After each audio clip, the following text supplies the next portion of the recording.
makan papeda dengan satu keluarga besar. Tuh lihat bikinnya sampai sebaskom coba. Halo guys, jadi jadwal aku sekeluarga hari ini aku pengen pergi ke tempat abang aku yang paling tua. Jadi BTW kami tuh ada 4 bersaudara, 1 laki-laki dan 3 perempuan. Jadi sementara dunia perkasiran itu aku tinggal dulu, tapi tenang, toko aku tuh nggak tutup ya guys. Jadi toko aku tetap buka karena udah dihandle sama pegawai aku. Nah tapi sebelum berangkat ini Pak Su ngisi bensin dulu. Sumpah ya guys, enak banget kalau punya pom mini sendiri. Jadi nggak payah bayar dan nggak payah antri deh.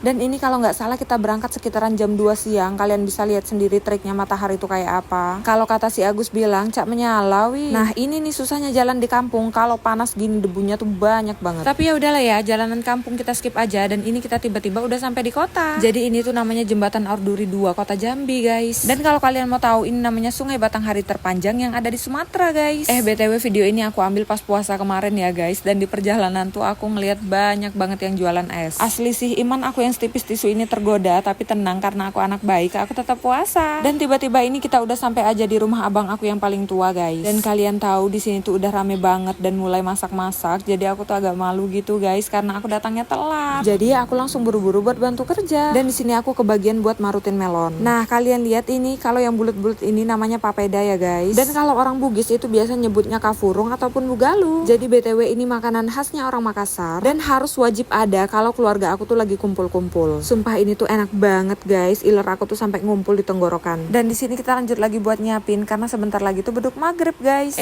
Sebelum kalian banyak komen, itu baskom udah steril ya guys. Bukan baskom yang dipakai buat nyuci baju loh ya. Lagi nyiapin bukaan tapi aku malah salfok dengan kucing yang satu ini guys. Tuh lucu banget coba. Dan alhamdulillahnya di sini waktu maghrib yang kita tunggu-tunggu udah tiba. Jadi tanpa basa-basi mari kita sikat. Sumpah ya di sini saking laparnya, kalau nggak salah aku tuh sampai nambah 4 piring guys. Itu kalap, lapar atau doyan aku udah nggak tahu lagi deh. Nih kalian bisa lihat sendiri kan kalau keluarga aku tuh serame ini. Bahkan ini belum semuanya loh guys. Nah kelar dengan perbukaan, ini malamnya aku lanjut lagi buat keluar dengan kakak dan juga adik aku buat cari baju lebaran. Sebenarnya tuh ya aku bukan tipikal orang yang suka belanja, tapi karena aku dipaksa dengan adik aku jadi terpaksa aku berangkat deh. Dan ini tersangkanya guys, jadi ini adik aku yang paling bontot. Walaupun dia paling bontot tapi badannya lebih besar daripada aku guys. Nah kalau wanita yang pakai masker itu kakak aku yang nomor 2. Nah setelah puas milih, ini kita lanjut lagi buat bayar. Jadi total belanjaan kita habis 700 ribuan gitu. Dan ini kita lanjut lagi buat pulang. See you on the next video guys, bye bye.